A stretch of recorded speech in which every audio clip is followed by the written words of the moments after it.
Okay, so in speaking about the twitch, there are two types of twitches. There's an isometric twitch and the isotonic twitch. Now, because the muscle, we talk about the structure of muscle. First of all, there's a contractile element. This is our sarcomeres. This is the actual muscle belly. Now, in the muscle belly, we have several muscle fibers. Remember, muscle fiber is the same thing as a muscle cell. It's the functional unit of muscle. If we took out one muscle fiber and looked at it closely, inside you see several repeating units. What do we call those? What do we call the repeating units inside a single muscle cell?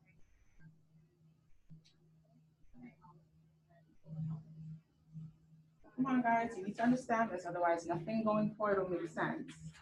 If you took a piece of muscle, it's made of several muscle cells or muscle fibers. If we took a single muscle cell and looked at it closely, it's made of some smaller repeating units. What do you call these repeating units?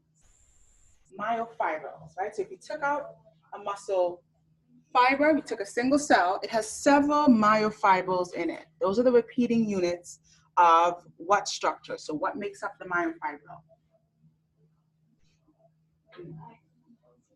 Actin and myosin, which together is called the sarcomere, right? So on a single myofibril, we have many repeating units of sarcomeres. We got one sarcomere bordered by two Z lines, another sarcomere, another sarcomere. And so if we look at the contractile element of muscle, it's made of only the sarcomeres, right? But if we look at the outer ends of the muscle, there's the series elastic element. This is the non-contractile part of the muscle. This is basically the tendon. So essentially, muscle has two components, a contractile component, which is the sarcomeres, right, the muscle belly itself, and then the connective tissue at the end, which is the tendon, is not actually contracting.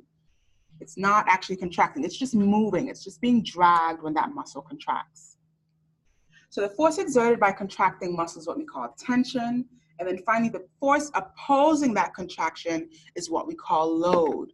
So if, an example would be if I'm trying to lift my phone, my muscle has to generate enough force to move this load. The phone would be the load, and then my muscle has to contract with enough force to actually move this load.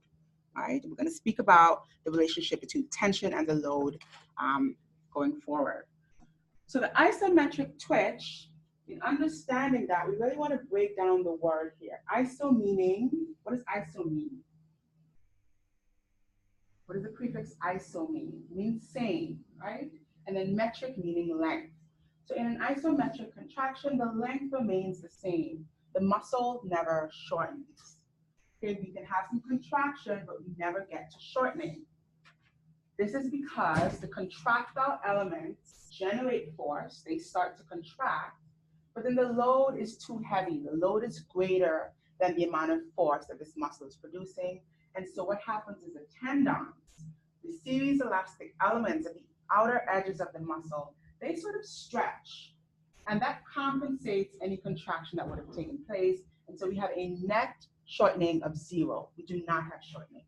Okay, the muscle does not shorten, the load is not lifted. Think about you trying to lift a very heavy table or a very heavy box, right? Your muscles would contract as you start to try to lift that load, but if it's too heavy, you would never actually generate enough force to shorten the muscle to lift the load. Okay. And that is an isometric contraction. Now, if we look at this little scenario that's set up here, this is an experimental example. So what we have is a piece of muscle. Now it's suspended here on this stimulator, and the stimulator is simulating a neuron innervating this muscle. So we have a motor neuron that's innervating this piece of muscle. And we can measure how much force is generated.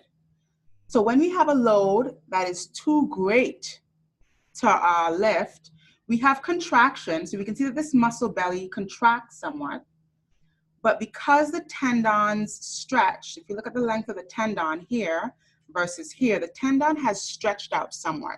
And so that compensates any shortening that would have taken place.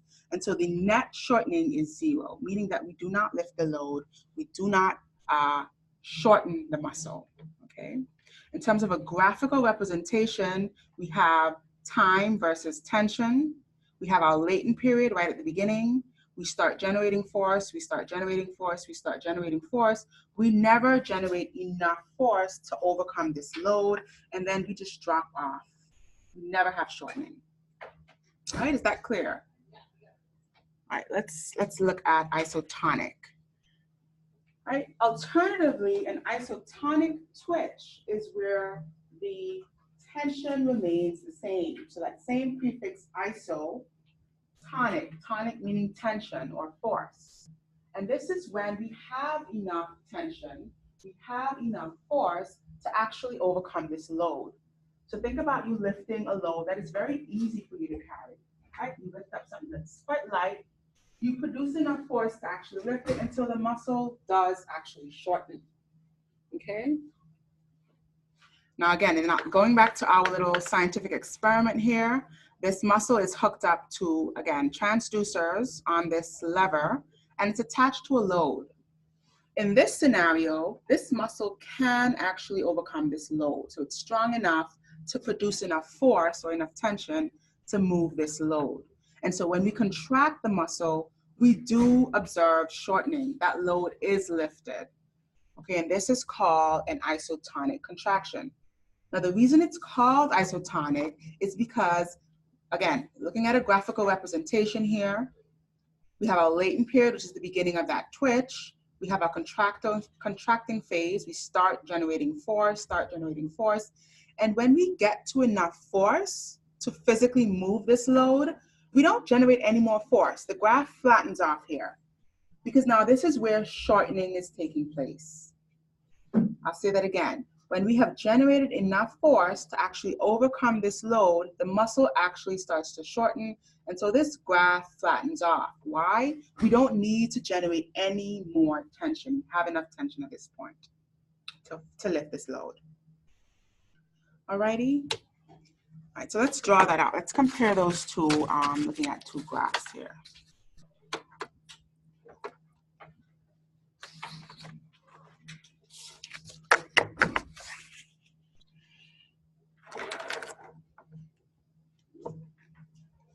Okay.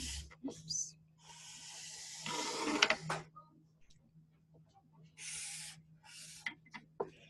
So we're going to look at two examples, one of isometric,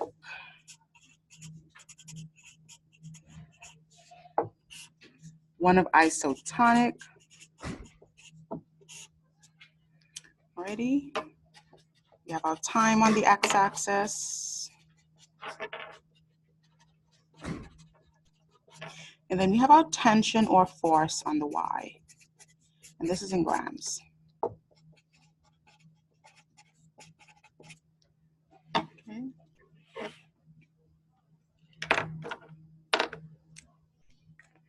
Now the first thing we want to establish is that this muscle can only lift 17 grams. That's the maximum force this muscle can generate. So I'll write it here at the top. Max force equals 17 grams. And in brackets, meaning the muscle can only lift this weight. The muscle can only lift 17 grams. Okay, that's the most that this muscle can do. So let's look at the isotonic experiment here. So this would be if the muscle is trying to lift, actually let's put it down here, trying to lift 20 grams, right? So if we have a muscle that can only lift 17 grams and it tries to lift 20 grams, this is what we call an isometric contraction. It's not going to actually lift that load. So first of all, we start with the muscle at a certain length. All right, we start at 0, we add our stimulus here, which is an action potential hitting that muscle. We have our beginning phase. What do we call that beginning phase? Where the tension is 0? Latent, right? Latent, perfect. So I'll make a note here. This is our latent period. Now we're going to start generating force after the latent period. We're going to start generating force, and then when we get to what force will this be the max? What's the max force here? 17 grams, right? So at 17 grams, we're going to peak here because we physically cannot do any more than this. We cannot generate any more force than this. And then we're going to drop off. Okay, this is an isometric contraction. At peak, the muscle is at the same length as it was at rest. Shortening never happens, right? So I'll make a note here. We never overcome this load, right? The muscle does not shorten. Hence the term isometric. All right, everyone clear with that part? Let's look at an isotonic contraction. Same muscle, right? This muscle can generate 17 grams of force. And here we're going to try to lift 5 grams.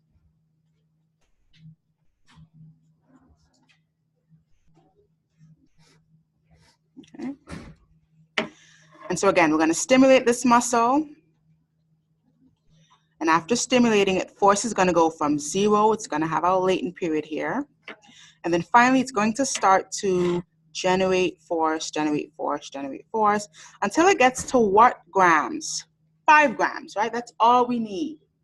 That's all we need. We're only trying to lift a load that is 5 grams heavy. So all we need is 5 grams worth of tension. And so when we get to this point, what do we have start happening? What starts happening at 5 grams?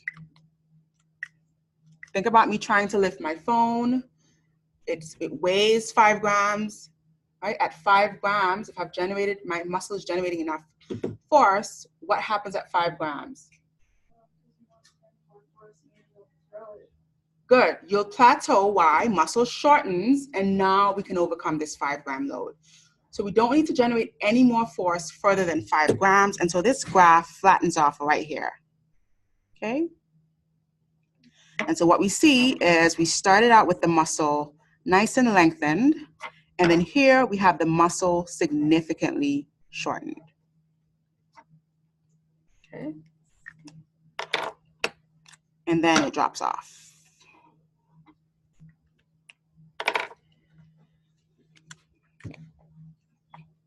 All right, so we'll make a note here that muscle overcomes the load.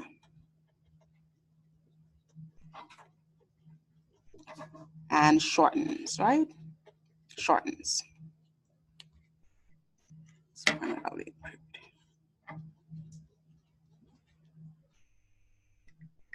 Okay. So in these two scenarios, we can see that an isometric contraction is where we attempt to try to lift a load. The muscle is contracting, but the load is too heavy, right? And then finally, we get to an isotonic contraction where we actually overcome that load. And once we have shortening, the limbs will move, right? You'll have active shortening, and so you can overcome that load, you can pick it up, you have contraction going on. Is that clear? Any questions on isometric versus isotonic?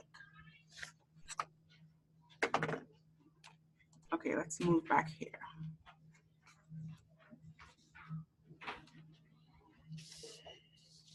All right.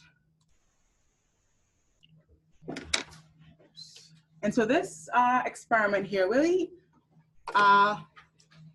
shows what we just described. It shows isotonic contraction, we can lift a 5 gram load. Isotonic contraction, we can lift a 10 gram load, fine. We can even lift a 15 gram load, just fine. But when we get to a 20 gram load, it becomes an isometric contraction because we do not have enough force to go anything above 17. And so this muscle never shortens, okay? And again, I want to make it clear that shortening is depicted by this graph flattening off. So this graph will flatten off because we now have enough force to contract, to have shortening. Any questions on that? All right, so let's move on. When we speak about a twitch, we really want to understand that sometimes we do have purely isometric contractions, but isotonic contractions, purely isotonic contractions are very rare. What does that mean? That means that it's easy to have a purely isometric contraction. If I try to lift a box of heavy books and I can't lift it, that's purely isometric. I try to lift it, my muscle never shortens, and I never actually overcome that load. Okay, that's purely isometric, no isotonic involved there. But to have a purely isotonic contraction is very rare. It's almost never seen. Why? Because if you're lifting something that you can lift, right? If you're lifting something heavy and you can lift it, there is a brief period before you actually overcome the load where you try to overcome the load. Right, so I'm lifting something heavy, let's say I can lift it. At the beginning of me trying to lift it, my muscles are contracting isometrically until I then generate enough force to where this contraction switches to become isotonic and I actually move that box. Okay, so isotonic usually is preceded by isometric contractions, meaning that muscles contract isometrically first and then they switch over to isotonic when you do overcome that load. Right? So in such a way, we can have purely isometric contractions, but not purely isotonic. Okay, and then finally understanding here that as we change the position, the load changes. And that makes sense. If you think about everyday life, if you're carrying a very heavy backpack, carrying it out, right, away from your body, it's gonna feel heavier. It's gonna feel much heavier than if you're carrying it on your back, than if you're carrying it on your head, and if you're carrying it close to your center of gravity. Right, so the load can change, same load, right, same backpack, depending on the position of our limbs. If you're carrying it way out here, if you're ever carrying a bag of groceries and you're holding them up to your side, they feel much heavier than if you carry them close to you or even like over your shoulder. The closer that you get them to your center of gravity, as your limb position changes, the load changes. Right?